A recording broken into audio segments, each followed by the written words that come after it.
Operation नहीं हो सकता और उससे बेहतर है कि वो उसे यही मार डाले। अबू तोरारा AK-47 इफ्तिखार पर तान देता है। कुछ सेकंड तक कमरे में कोई कुछ नहीं बोलता। अबू सब्जार अबू तोरारा की तरफ देखता है और दोनों की आंखें मिलती हैं। तोरारा हल्के से सिर हिला देता है। इसके बाद अबू सब्जार अपनी AK-47 नीचे कर लेता है। दोनों फिर से अपने अपने कप उठाते हैं। उसी पल पिस्तौल लोड होने की आवाज गूंजती है। अगले ही पल 2 गोलियों की आवाज उस छोटे से कमरे को हिला देती। इफ्तिखार अपने कपड़ों के अंदर छुपी 9 mm पिस्टल निकाल चुका था। पहली गोली अबू तोरारा के सिर में जाती है और दूसरी गोली अबू सब्जार के सिर में। दोनों खूंखार जमीन पर गिर पड़ते हैं। कुछ ही सेकंड में साउथ कश्मीर के 2 सबसे बड़े आतंकियों की कहानी हमेशा के लिए खत्म हो जाती है। इसके बाद इफ्तिखार पिस्टल नीचे रखता है और अपना अधूरा कहवा पीने लगता है, जैसे वहां कुछ हुआ ही ना हो।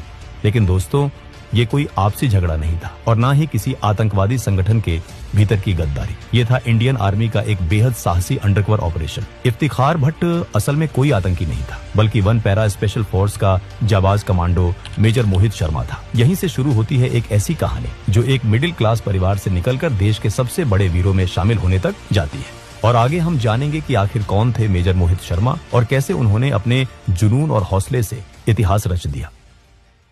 13 जनवरी 1978 को हरियाणा में जन्मे मोहित शर्मा के पिता राजेंद्र शर्मा पंजाब नेशनल बैंक में अधिकारी थे और मां सुशीला शर्मा दिल्ली जल बोर्ड में काम करती थी। घर का माहौल अनुशासन और पढ़ाई से भरा हुआ था। मोहित अपने बड़े भाई मधुर शर्मा के बेहद करीब थे। उम्र में सिर्फ 13 महीने का फर्क था, लेकिन सोच में दोनों बिल्कुल अलग थे। माता पिता चाहते थे कि दोनों बेटे इंजीनियर बने और एक सुरक्षित जिंदगी जिए, लेकिन मधुर शर्मा का सपना था एयर फोर्स में जाना। वो NDA की तैयारी करते हैं, लेकिन सिलेक्ट नहीं हो पाता। माता पिता की इच्छा के अनुसार मधुर इंजीनियरिंग में चले जाते हैं, लेकिन सेना का सपना घर के छोटे बेटे मोहित शर्मा के मन में बैठ जाता है। स्कूल के दिनों से ही मोहित शर्मा पढ़ाई में अच्छे थे, लेकिन उनके भीतर कुछ अलग था। 1995 में दिल्ली पब्लिक स्कूल गाजियाबाद से 12वीं पास करने के बाद परिवार के दबाव में उन्होंने महाराष्ट्र